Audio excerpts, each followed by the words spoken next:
아버지가 진짜 극심한 알코올 중독자셨어요. 심할 때는 우리 엄마랑 저를 가두고 불을 지르신 적도 있고 한순간에 두 눈의 시력을 잃게 되는 사건이 있었지. 그러면 실명을 한 거예요? 그 실명을 했지. 두 눈 다. 보이지 않는 상태에서 그런 일을 겪으니까 저주받은 인생 같은, 왜 나는 이렇게 살아야 되지 하면서 자살했다고 뭐 손목을 긋기도 하고.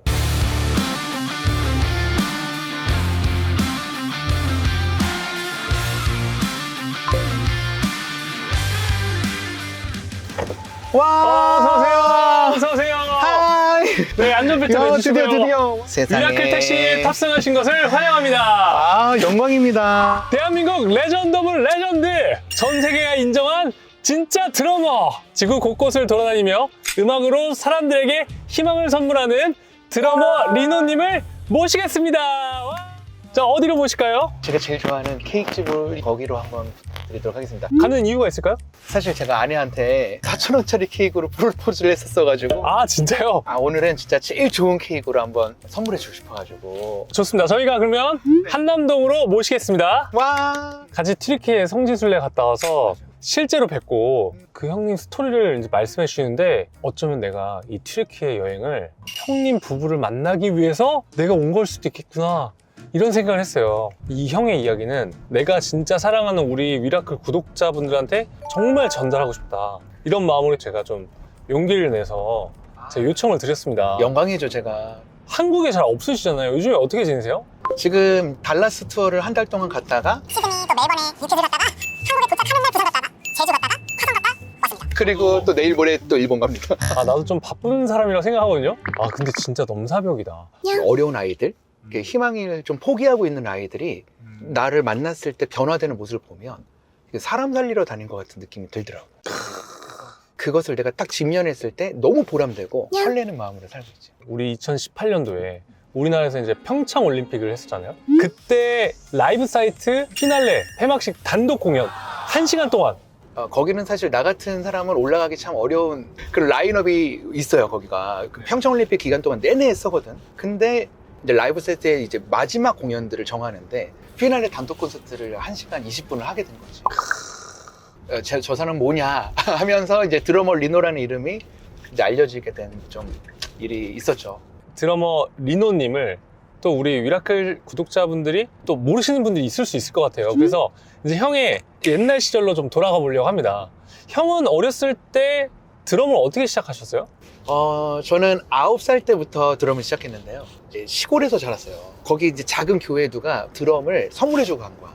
그러면서 제가 그 드럼을 잡으면서 드럼을 시작하게 됐지. 드럼을 그럼 뭐 거진 독학을 하신 건가요? 고등학교 다닐 때까지는 그냥 뭐 소리로 듣고 카피하고 뭐 그런 식으로 혼자 배웠지. 아니, 그러면 학창 시절에 형은 어떤 시절을 보내셨어요? 초등학교 때까지는 쓸 게 없어서 사람들 눈도 못 마주치고 말도 못하고 소극적인 그런 성격이었는데 드럼을 치면서 약간 성격이 조금씩 변화되게 된 거지. 사람들과 대화도 잘하고 굉장히 사람들과 노는 걸 좋아해서 모든 친구들이랑 다 친했지.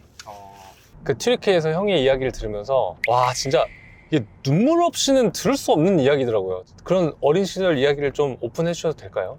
일단은 아버지가 진짜 극심한 알코올 중독자셨어요. 정상적인 생활이 좀 불가한 상태.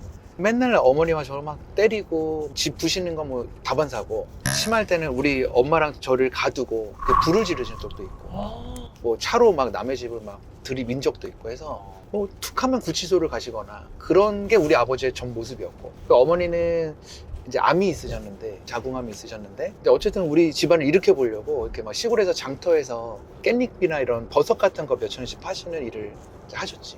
근데 그때 형이 이제 갑자기 의료사고가, 아기 때부터 드럼을 치니까 좀 멋부리고 싶잖아. 안경을 좀 맞추려고 했어요. 빨간 테두리 안경을 맞추면 약간 연예인처럼 보이겠다 해서 안경원을 갔는데, 안경을 맞추려면 안과 가서 정확하게 시력을 재우면 맞춰주겠다 해서 안과를 갔는데, 그때는 이제 되게 노후된 시골 병원이었었는데, 이제 거기 의사 선생님이 이제 좀 할아버지 선생님이었지. 나보다 더 눈이 안 좋아 보이는 우리 할아버지 의사 선생님이 동공 확대 검사라는 게 있어요. 그 눈에다가 약물을 넣고 빛을 쫙 쬐면서 동공의 그 변화를 보는 건, 이제 그 검사를 하면서 내가 시신경을 다치게 된 거야. 그래서 한순간에 두 눈의 시력을 잃게 되는 사건이 있었지.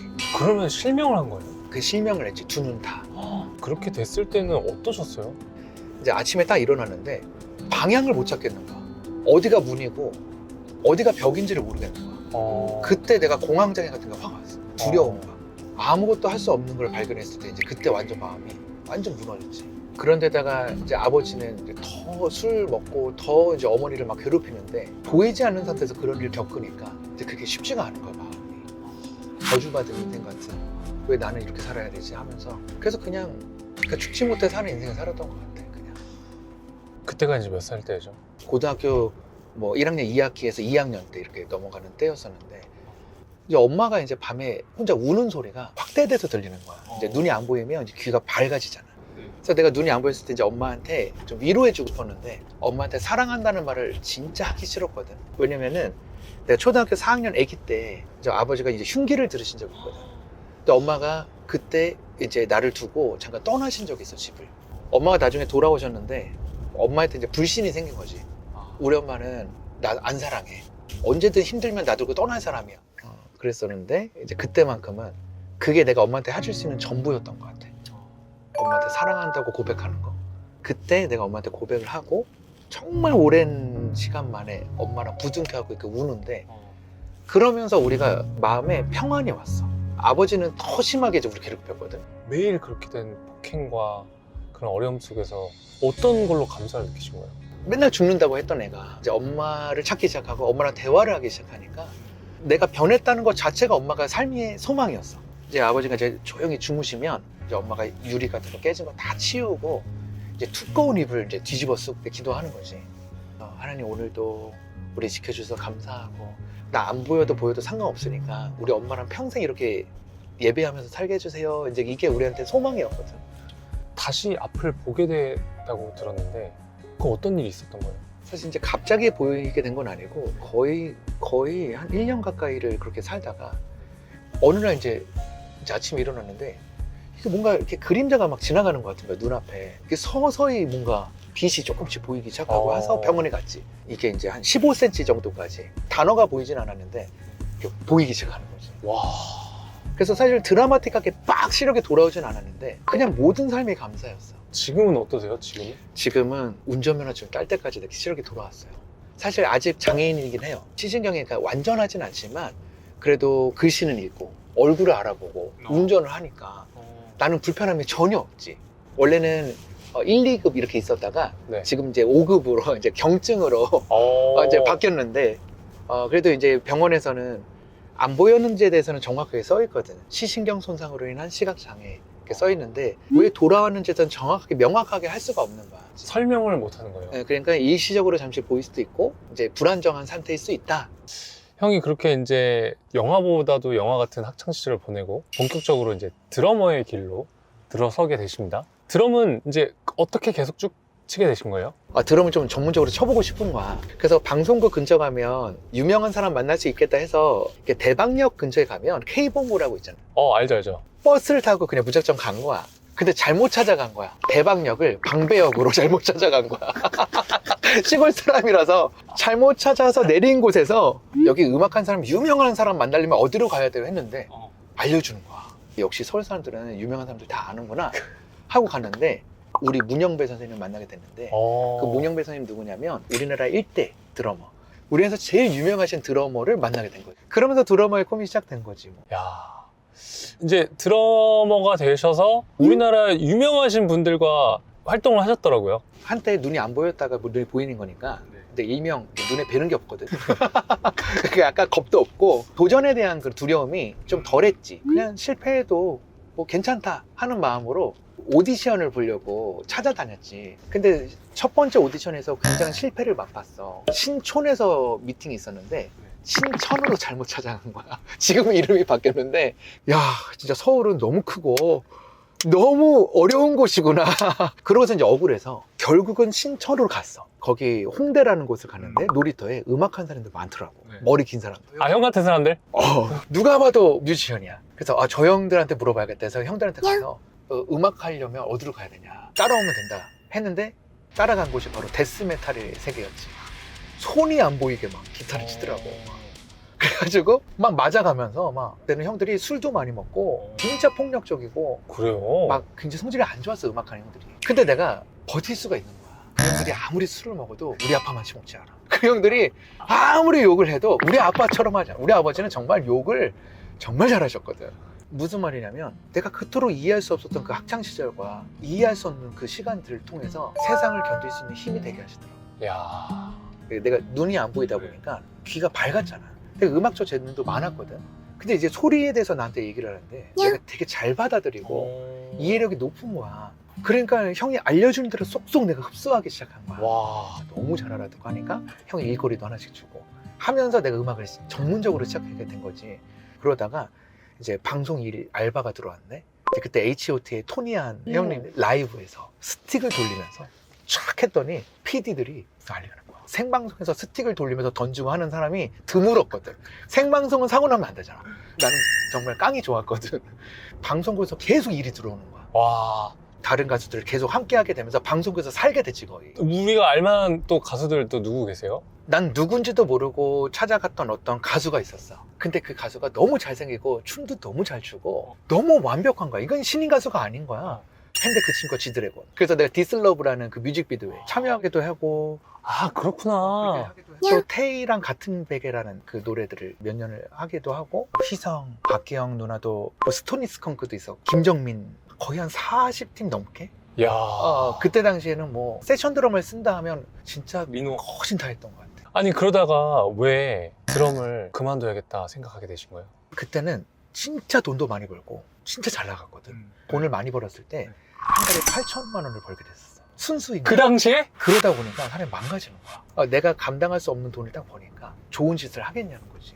그러니까 이제 술도 먹게 되고 담배도 많이 피게 되고 담배 중독처럼 폈거든. 담배를 하루에 3-4갑씩 피고 어린 나이에 잘 돼버렸구나. 너무 유명한 사람들하고 이렇게 같이 지내니까 이제 이 생활을 벗어날 수가 없는 거야. 근데 이제 어느 날 피토를 한 거야. 병원에 갔더니 복막염이래. 이제 장이 이제 구멍이 나기 시작한 거야. 맨날 잠 안 자고 맨날 담배를 하루에 3-4갑씩 피고 술을 그렇게 먹고 밥도 안 먹고 그렇게 수년을 지냈더니 이제 몸이 망가진 거야. 그래가지고 강제적으로 내가 쉬어야 됐었어. 그러면서 내가 다시 기도하게 된 사건이었던 것 같아. 내가 왜 무엇을 하고 살고 있었지? 모든 활동이 중단되고 그래서 한 1년여간은 누워만 있었지. 아니, 그리고 실제로 발목도 좀 안 좋게 되셨다면서요? 그러고 나서 이제 갑자기 이제 앰버서더가 들어온 거야. 그러니까 어떤 악기 회사에서 협찬을 해주겠다. 그러고 나서 이제 첫 번째 해외 투어를 할 수 있는 내가 다시 세상에 이제 진출할 수 있는 기회가 왔지. 근데 나는 다시 그곳에 돌아가기가 싫었어. 그러니까 나는 좋은 일을 하고 싶었어. 그래서 내가 이슬람 지역 같은 데나 아니면 정말 어려운 곳에 희망을 나눠주는 일을 하고 싶어서 내가 이슬람 지역에 첫 번째 투어를 갔어. 근데 그 투어의 마지막 날 다리를 이렇게 못 쓰게 된 거야. 이제 내가 되게 오랜 시간 인대가 끊기지 모르고 드럼을 치고 있었고 연골이 다 파열되고 있어서 이제 뼈가 닿기 시작했던 거야. 그래서 뼈 조각이 떨어져 나간 거지. 양쪽 팔 다. 그러면서 이제 수술을 크게 했어야 됐어. 그 인공 인대나 연골을 감고 떨어진 뼈 조각을 제거해야 되는 수술을 해야 되는데 그렇게 큰 수술을 하면 드럼을 이제 지금처럼 칠 수가 없다는 거야. 내가 드럼을 시작했던 이유는 참 행복하고 싶고 행복을 나눠주고 싶은 마음으로 했는데 그것을 좀 하고 싶었거든. 내가 건강하고 잘 나갔을 때는 돈만 벌고 술만 마시고 그러고 있다가 이제 좀 알 것 같은데 그래서 한 번이라도 더 연주할 수 있다면 뼈 제거 수술만 하겠다고 퇴원했지. 그랬는데 재활이 너무 힘들었어.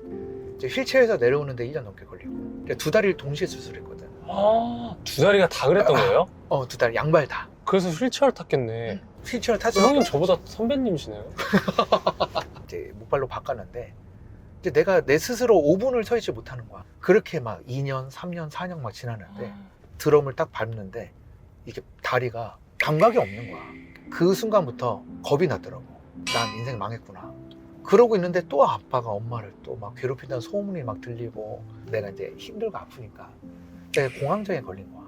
그래서 이제 공황장약을 너무 많이 먹고 있으니까 맨날 약 없으면 못 자고 이제 자살한다고 뭐 손목을 긋기도 하고 진짜요? 막 약을 뭐 한 번에 먹기도 하고 그 친구들이 날 데리고 막 119에 구급차에 실어서 막 호수로 입에 있는 걸 다 빼기도 하고 야. 그렇게 7년 동안 내가 이제 그렇게 된 거지. 돈도 못 벌고 뭐 전기도 끊기고 휴대폰도 끊기고 막 이렇게 시작하니까 그냥 삶을 마감하려고 작정을 했어 그냥.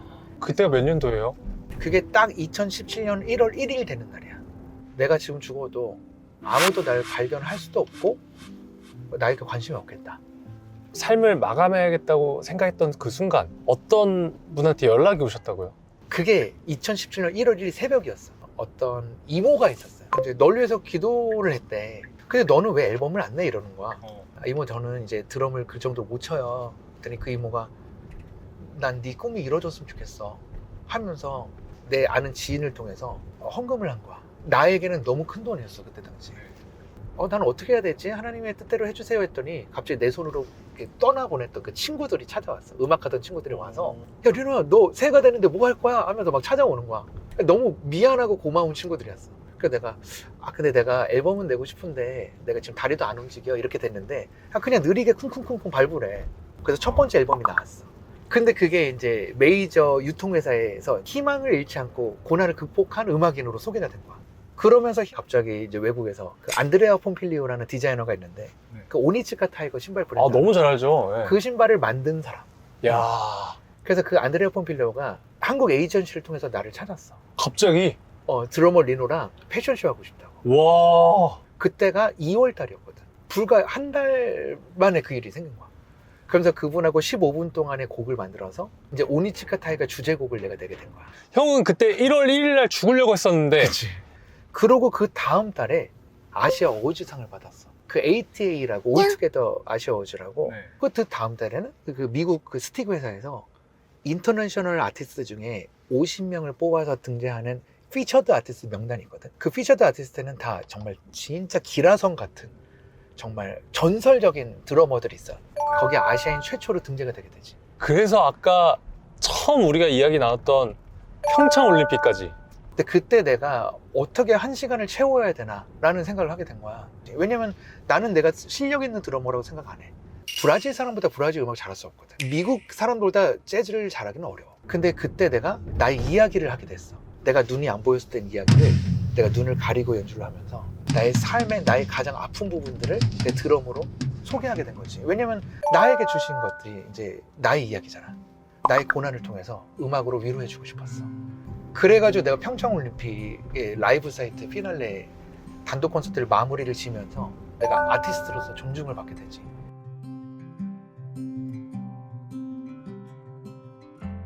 지금 여기 패션5 왔거든요? 금방 사올게요. 후딱 사오겠습니다.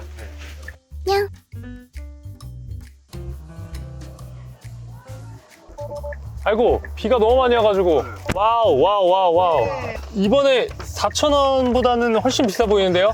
안에도 후달 수도 있는데 내 인생에서 가장 비싼 케이크를 사봤어요. 도대체 어떤 날이시길래 이런 케이크를 사신 거예요? 사실 아내가 나한테 프로포즈를 했었거든. 내가 진짜 가난하고 힘들 때. 근데 그때 내가 대답을 못 해줬었어. 너무 가난하고 힘드니까. 그래서 고민하다가 프로포즈를 해야겠다 했는데 내 주머니는 4,000원밖에 없는 거지. 그래가지고 편의점 가가지고 조그마한 4,000원짜리 그 싸구려 미니 케이크 있잖아. 그걸로 사서 우리 지금은 힘들지만 나 믿어달라. 언젠가는 기회가 되면 내가 진짜 제일 비싼 케이크 사줄게 이랬거든. 근데 이제 형수님 이제 아내분께서 질병이 있으셨다고. 급성 신부전증으로 이제 투석을 하게 되면서 이제 신장을 이식을 받아야 되는 상황으로 지내다가 친언니가 신장을 이식해줘가지고 새로운 삶을 얻은 거지. 아내가 계속 면역 억제제를 먹어야 되고 생활이 자유롭지 못하고 그러고 나서 이제 한참 있다가 나를 만난 거야. 그렇게 결혼을 하시고 바래왔던 아이를 갖게 되셨는데 사실 우리가 아이를 가질 수가 없는 상태였어. 왜냐면 나는 이제 혈관이 좀 막혀 있어서 죽상경화라는 병이 있었고 나는 플라빅스라는 약을 평생 먹어야 됐어요. 피를 묽게 하는. 그걸 안 먹으면 뇌경색이 뇌졸중이나 뭐 이런 거 걸리거나 심근경색 이렇게 되는 상황이었는데 나도 몸이 안 좋고 아내도 몸이 안 좋은데 난임부분 판정을 받은 거야. 그래서 3년 동안 막 시험관도 하고 하다가 결국은 아내가 몸에 무리가 이제 있으니 우리가 시험관도 포기하고 아이를 이제 포기하고 있었어.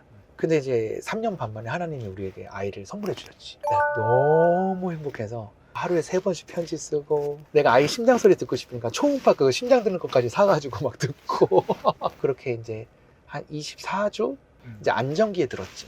아내가 조금 배가 아프다는 거야. 그래서 병원에 가서 검사를 해봤더니 이제 조산기가 있는 거야. 자궁경부가 짧아지면서 아이가 이제 좀 나오려고 하니까 그 이제 맥도널드 수술이라고 아주 간편한 수술이 있대. 아주 그 수술을 했지. 2, 3일 뒤에 퇴원하려고 하니까 또 자궁경부가 짧아졌다고 해서 또 수술을 해야 된다는 거야. 그래가지고 또 부득이하게 또 수술을 한 거지. 이제 아내는 이제 신장이식 환자니까 이제 작은 수술도 되게 좀 많이 신경을 써야 되는데 한 20일간은 이제 계속 병원에 있으면서 수술을 3번이나 하게 되는 거야. 이제 병원에서도 괜찮다. 이제 혹시 수술을 하다가 양막이 터져도 어느 정도 괜찮다. 이런 이제 안정적인 말들을 좀 해줬어. 아이도 건강하고.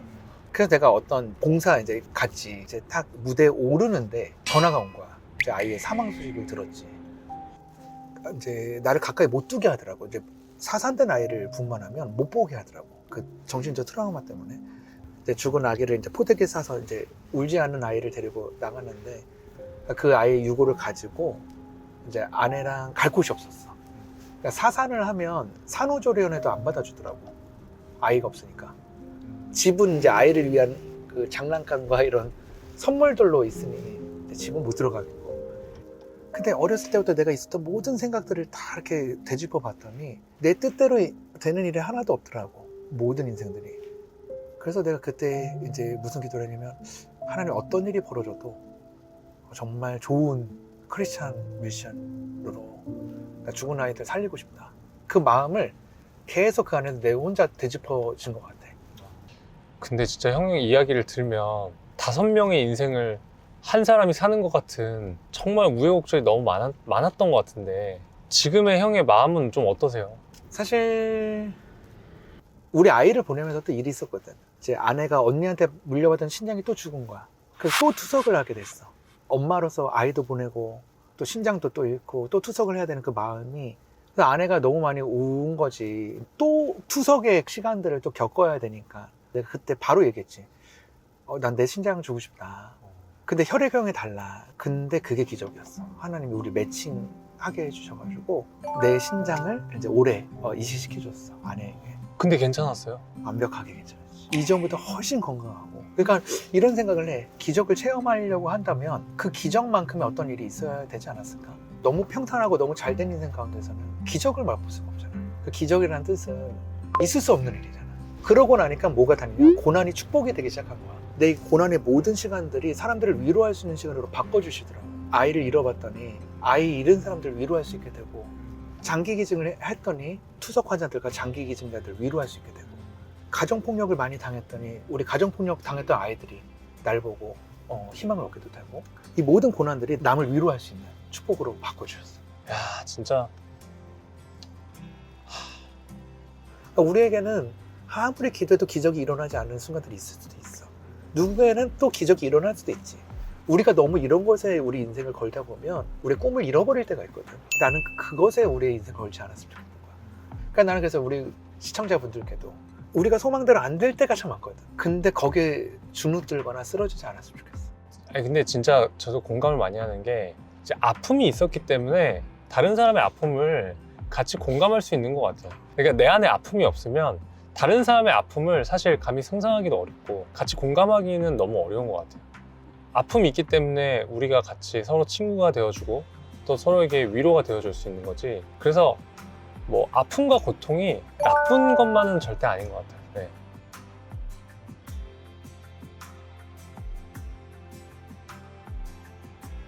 아, 형 이제 거의 다 왔어요. 시간이 훅훅 가버렸는데 미라클 택시 이제 내리기 전에 마지막으로 사랑하는 사람에게 한마디 하는 시간이 있거든요.